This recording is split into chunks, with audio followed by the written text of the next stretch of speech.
I'm guessing there were probably some things that showed up in this research that were counterintuitive. Like we were like, whoa.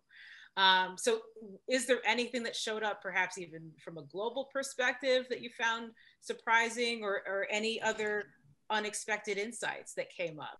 I think the most surprising thing for me was just how influential this age group are in the buying process. We knew they were going to be important when we set out to start this research, but just how significant they were took me by surprise. So this study was in 10 markets, a range of different markets, from very mature ones like the UK and the US, right through to places like Brazil and India with their emerging populations.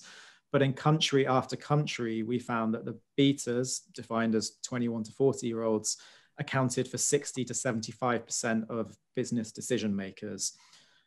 It varied a little bit depending on the type of product or service you were talking about, but they had particular influence over hardware and software decisions. So this age group are much more influential than I think any of us expected at the start of it. The other thing that stood out as eye-watering, not necessarily surprising, but eye-watering, was how much time this cohort spends on their smartphones. So on a typical day, a beta estimates spending 3.5 hours on their mobile device. The other cohorts estimated around 2 hours per day.